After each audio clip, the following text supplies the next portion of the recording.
Why didn't your contract get renewed? What went wrong? It was just getting harder and harder to do that show because it was getting bigger and bigger all the time. The problems were getting bigger and bigger. The lack of support was appalling. For years, Top Gear was unstoppable. Speed, danger, laughter, and three men who turned chaos into magic. Then, without warning, it all came to a screeching halt.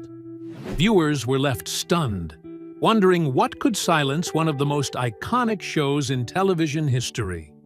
Jeremy Clarkson has finally broken his silence, and what he revealed wasn't about fame, money, or feuds. It's something far more unexpected, buried deep behind the scenes. The truth about Top Gear's end isn't what you think, and once you hear it, you'll never see the show the same way again. Clarkson breaks cover.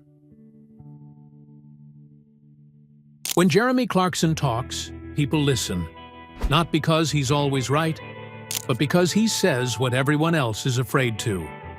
For months after Top Gear was quietly wrested by the BBC, fans filled the silence with speculation. Was it safety, lawsuits, ratings, or another behind-the-scenes blow-up?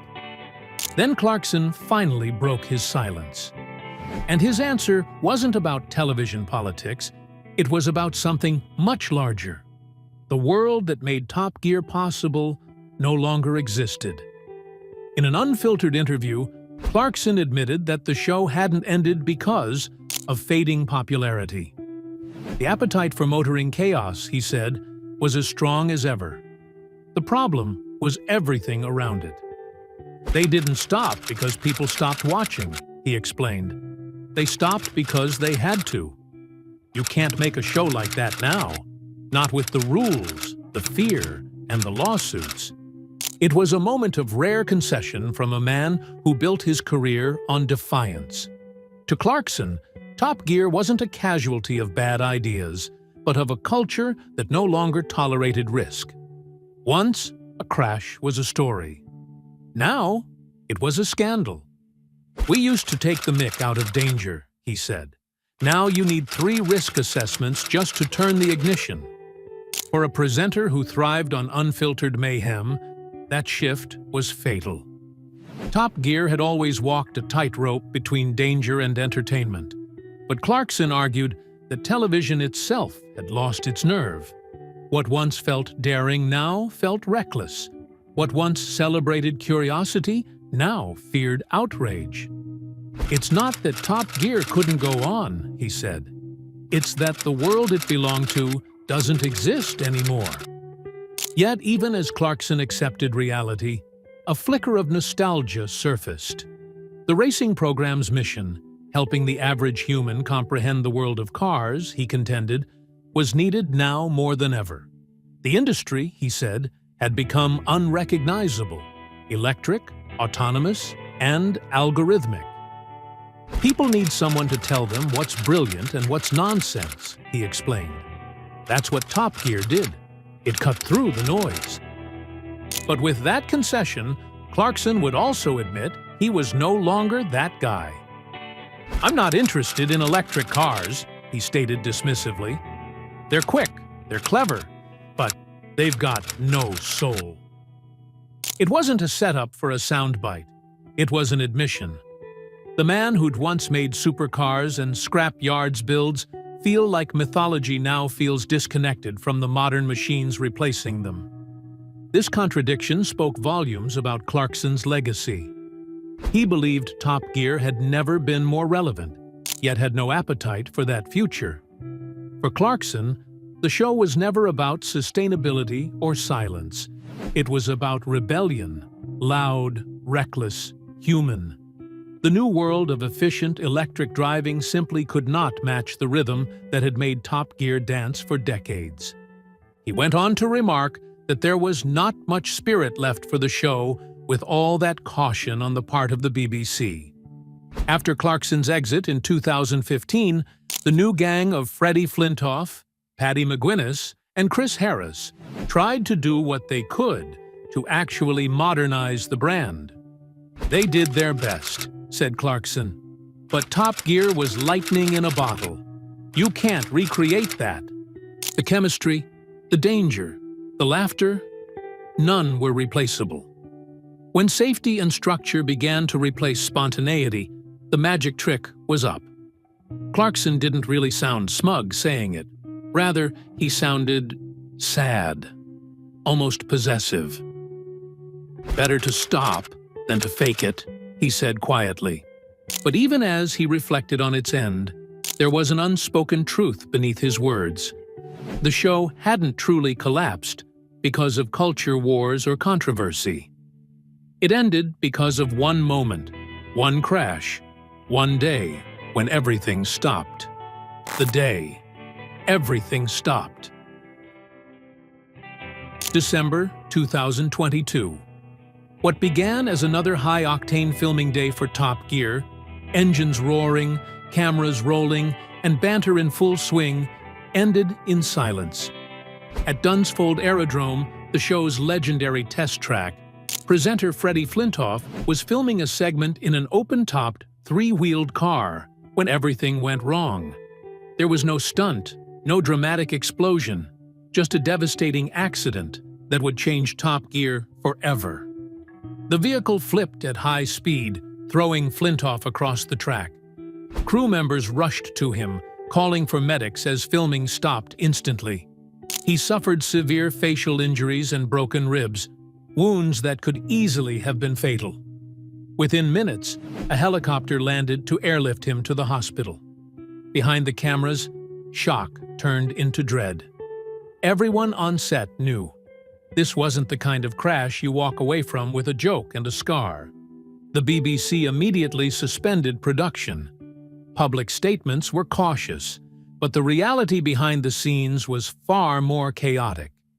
Executives, safety officers, and legal teams convened in emergency meetings. Every document, risk plan, and safety measure was dissected. Top Gear had long been known for pushing limits, but this time, the limits had pushed back. For decades, danger had been part of Top Gear's DNA. Fans loved the chaos, the unpredictable energy, the sense that anything could happen. But Flintoff's crash exposed something deeper, a system under pressure to keep topping itself. Insiders later revealed that even before the accident, concerns about escalating stunts and production safety had been quietly growing. As one crew member put it, "We were always trying to outdo ourselves, but no one wanted to be the one to say, 'Stop.'" When the BBC finally addressed the public, their language was restrained but final. Top Gear was being rested for the foreseeable future. Behind those words lay a grim acknowledgement. The show's formula of risk and reward had reached its breaking point. Soon after, the BBC issued a formal apology and agreed to a settlement. For Freddie Flintoff, survival was only the beginning. He disappeared from the spotlight, focusing on recovery and family. Months later, when he re-emerged with visible scars, fans were stunned.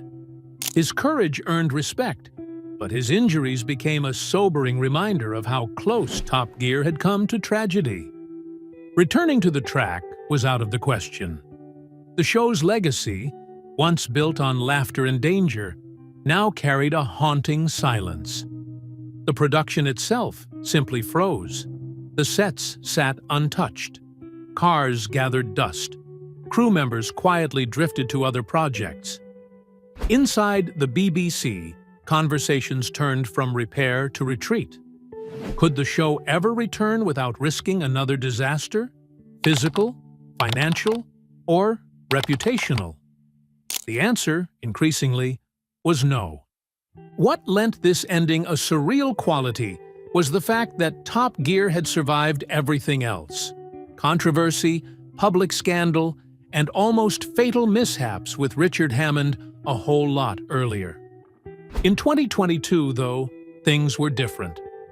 The environment around danger had changed. Audiences turned out to be less forgiving. Insurers were no longer ready to budge. Regulators were awake.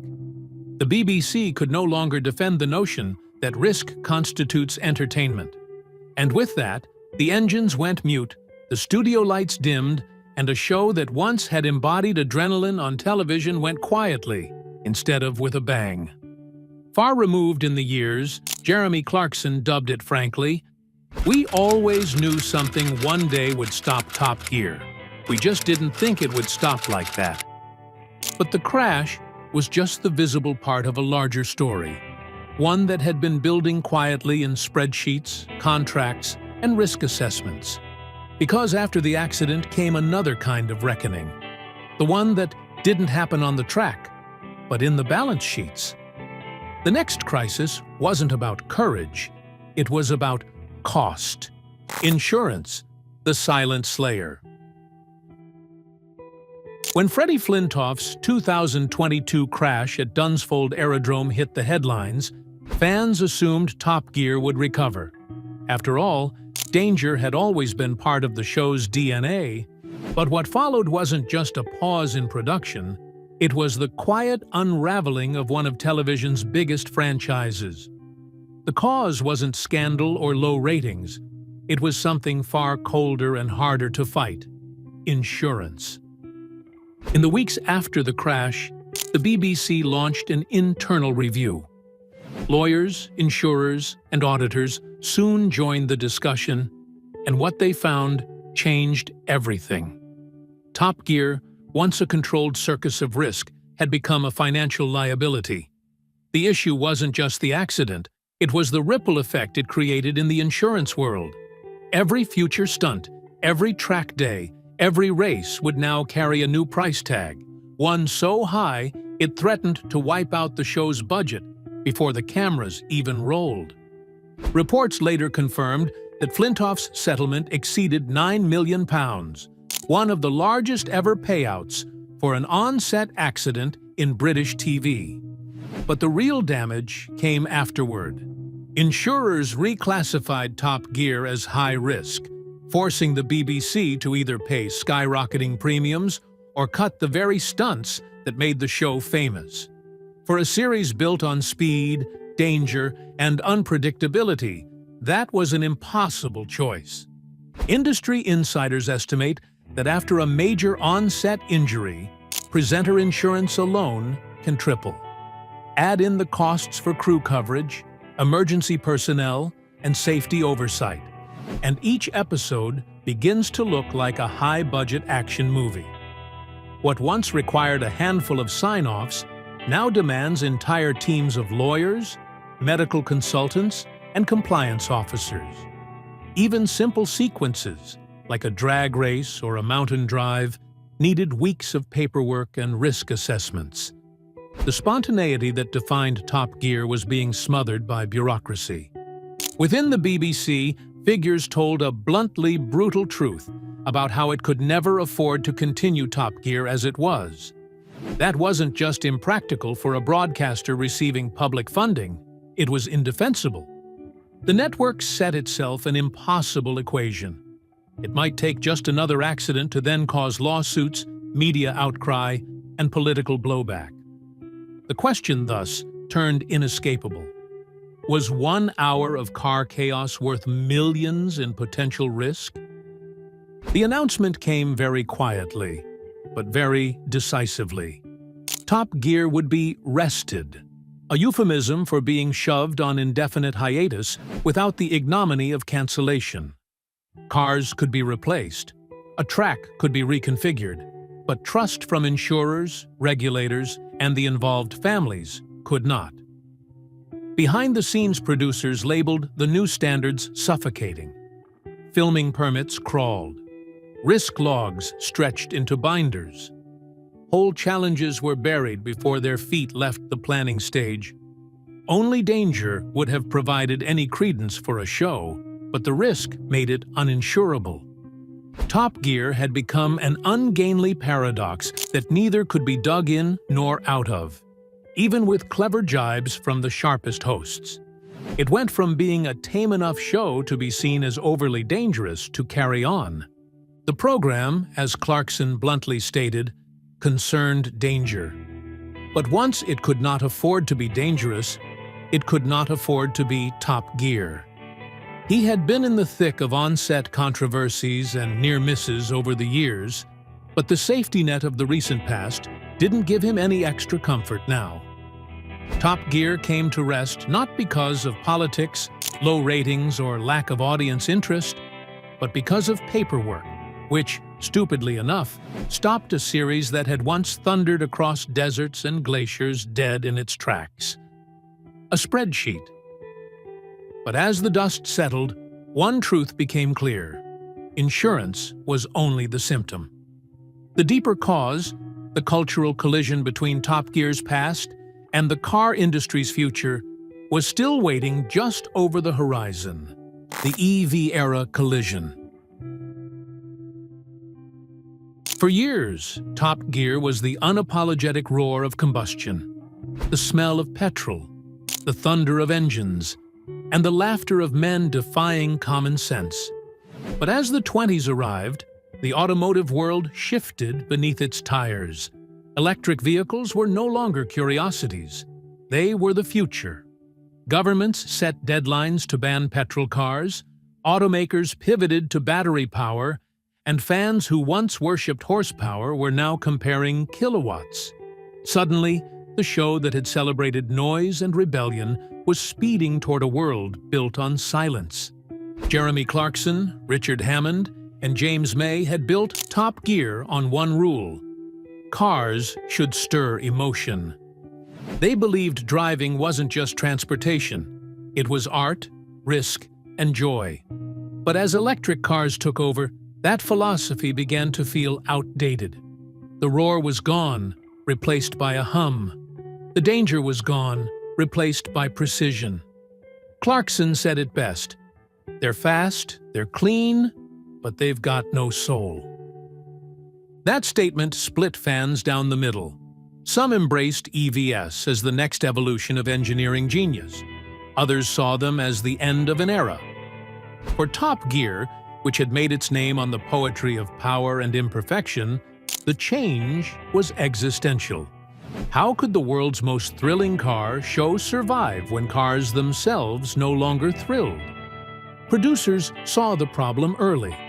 They experimented with electric car features, drag races, range tests, tech breakdowns, but nothing quite landed. The spectacle was missing. A Tesla's acceleration impressed, but it didn't move people in the same way a V12's roar could. The silence felt sterile. Clarkson later admitted he could never have lasted on an all-electric Top Gear.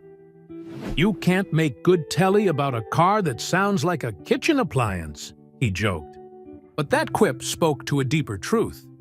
Top Gear had never really been about cars.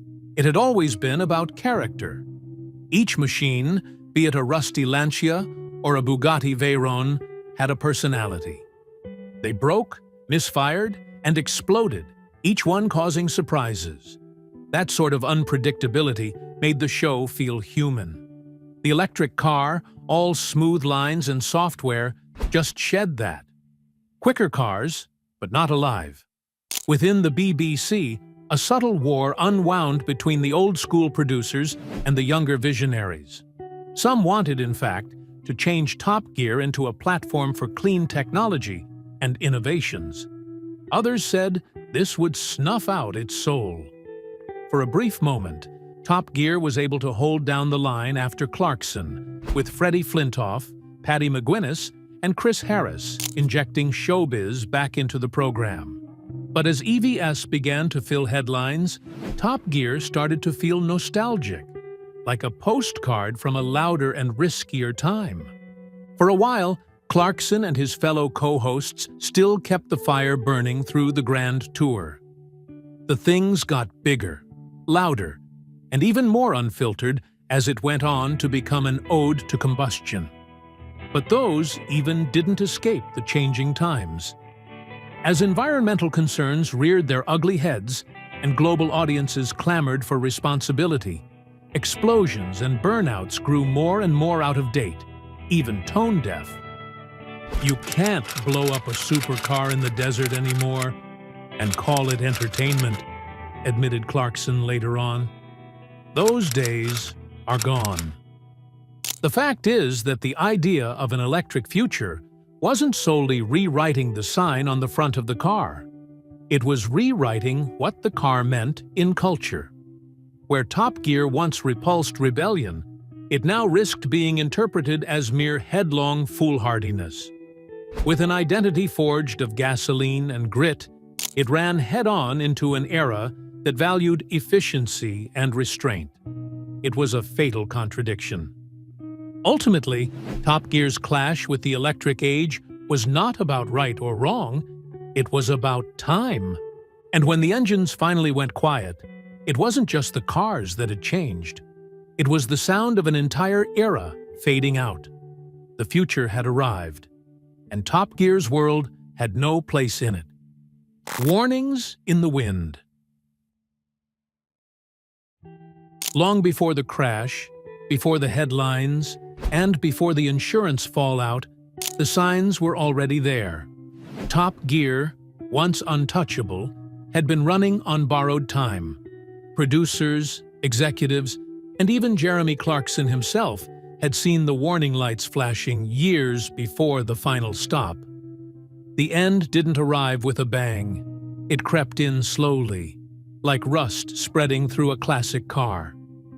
By the mid-2010s, the BBC knew the brand was wobbling. After Clarkson's explosive departure in 2015, Top Gear tried everything to stay on course. New hosts, fresh segments, safer humor, but the chemistry that made the show iconic was gone. Viewers tuned in out of habit, not hunger. What once felt daring now felt rehearsed. As one former producer admitted, it used to feel dangerous. After Clarkson, it felt careful. That change wasn't just creative, it was cultural. The world had shifted. The same humor that once made Clarkson and his co-hosts household names now risked outrage.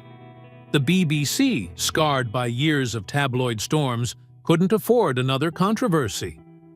Suddenly, the show that once thrived on risk had to tiptoe through rules. Segments were screened, jokes filtered, and spontaneity replaced by strategy. The result was polished television, but it wasn't Top Gear. Meanwhile, Clarkson, Hammond, and May were thriving on the grand tour. Free from corporate restraint, they leaned into the chaos, humor, and danger that audiences missed. Every special felt like a reunion of old friends doing what they did best: breaking cars, mocking each other, and making the impossible look fun. But even that show began to slow.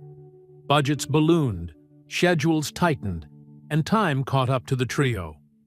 Clarkson joked, "We're not the young lads we used to be." Behind the laughter was an admission. Their wild road trip era was running out of gas. Over there in the BBC, internal memos spoke softly about it. The ratings were mediocre. Production costs were astronomical.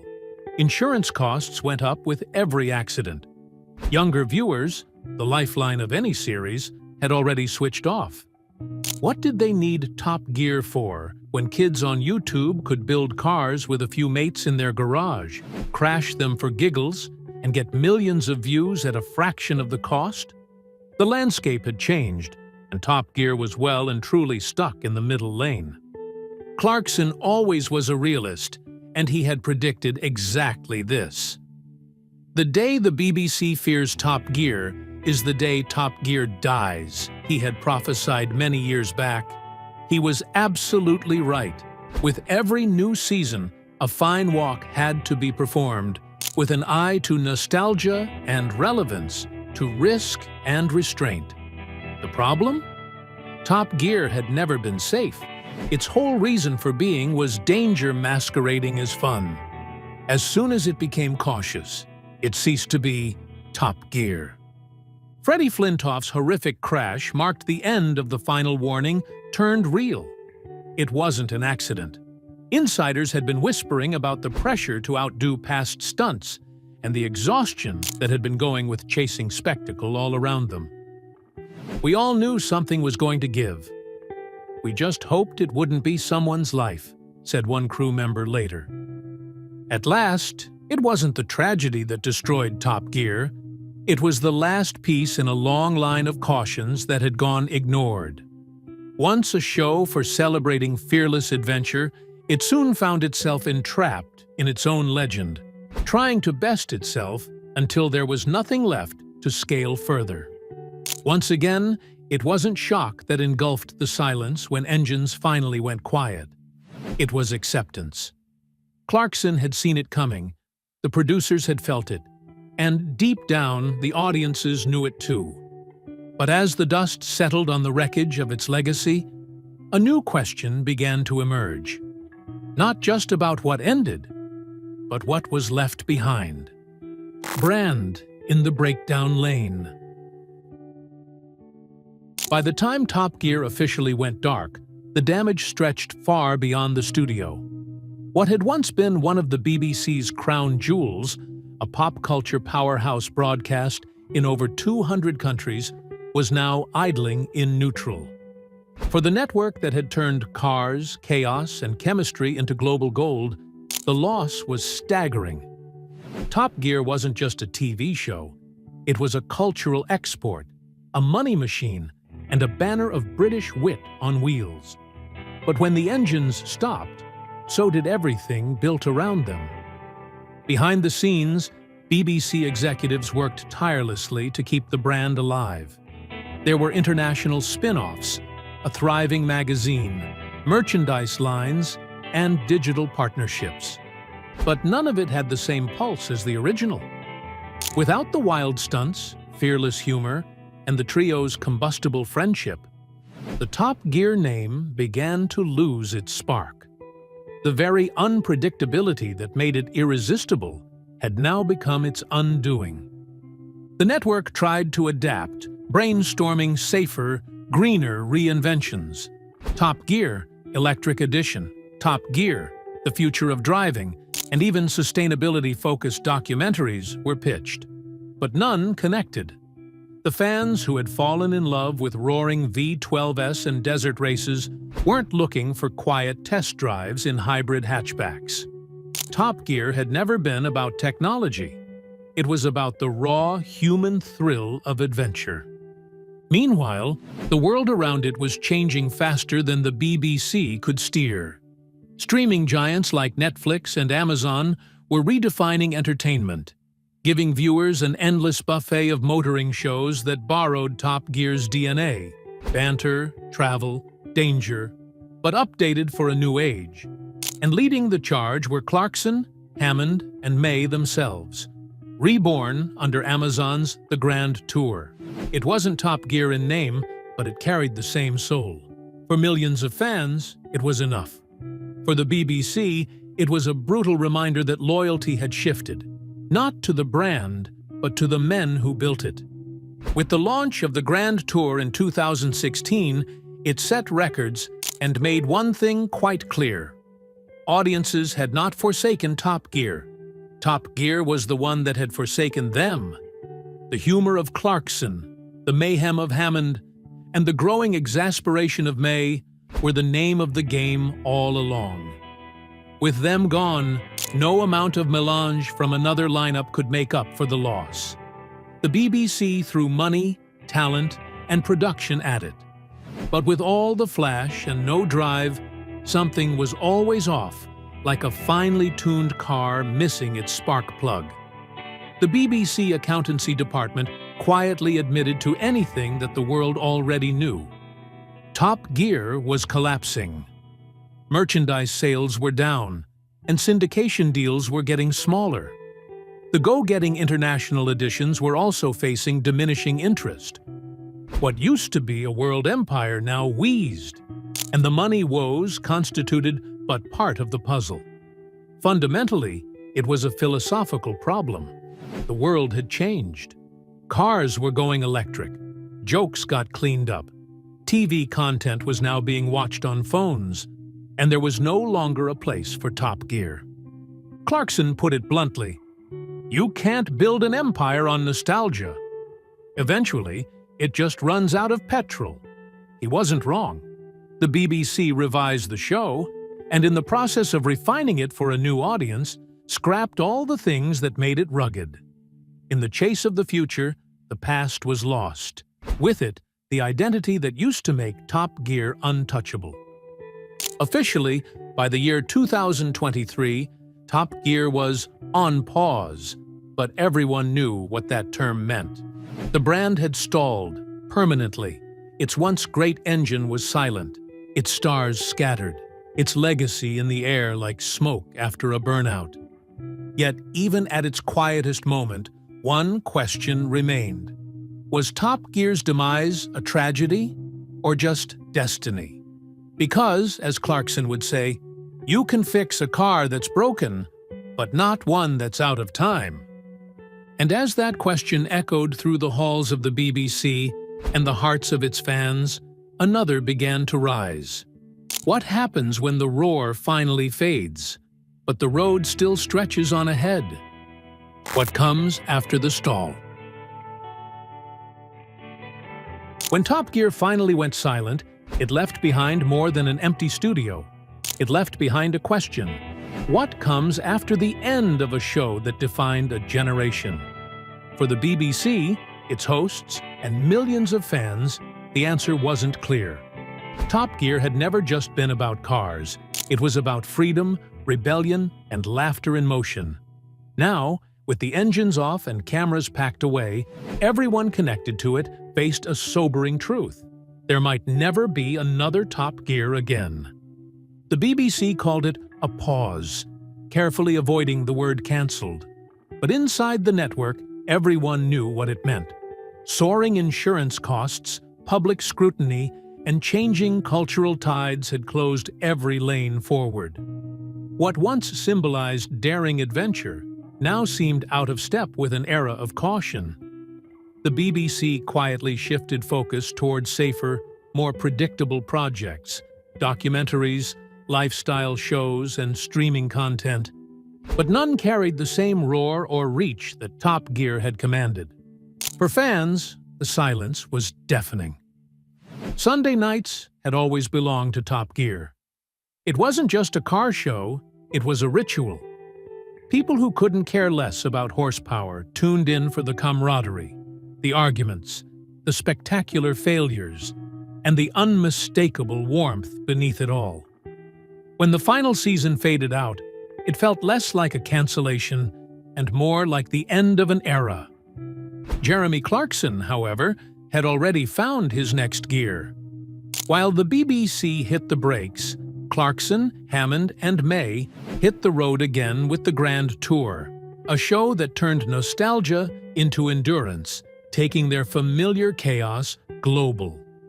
When that series began to wind down, Clarkson surprised everyone again with Clarkson's Farm, trading engines for tractors but keeping the same spirit alive. The frustration, the humor, the missteps, it was all there. Even without racetracks, it felt like Top Gear. Over the ensuing years, Top Gear's spirit did not die. It splintered and grew. Chris Harris would remain a respected voice in automotive journalism. Paddy McGuinness went back into comedy. Flintoff had his accident and recovery and left television altogether. They all took part in the show's DNA with them, even though the BBC resigned itself to the idea that the original magic could never be replicated. Meanwhile, new generations of creators step into this vacuum. Garage tinkerers and digital explorers picked up where Top Gear left off, building cars, breaking them, and pursuing that same sense of curiosity and chaos on YouTube and over streaming platforms. What once took millions to create could now be done with a GoPro and a dream. Car culture had grown grassroots, yet for all the mimetics and changes, nothing has ever really replaced it. Clarkson, Hammond, and May had chemistry, the kind that was lightning in a bottle, the perfect mix of arrogance, wit, and brotherhood. You can learn the format, but you definitely cannot restage that bond. Perhaps Top Gear was never meant to come again in this life. Perhaps it was exacted to end in the precise way it had lived: loud, reckless, and unapologetically human. There was a time when Clarkson said, "Top Gear was never supposed to last forever. It was meant to burn bright instead of idling." And indeed it did. For 2 decades, it roared across screens, leaving tire marks on pop culture and millions of hearts. Clarkson's message is clear. Top Gear didn't stall for lack of love. It hit a wall built from risk, money, and a car world changing faster than TV could keep up. If it returns, it must be smarter, safer, and still wildly fun. Should the BBC fire it back up, or let the legend rest? Drop your take in the comments, and subscribe. Then cue up the next video on your screen. We're investigating another iconic show that vanished overnight.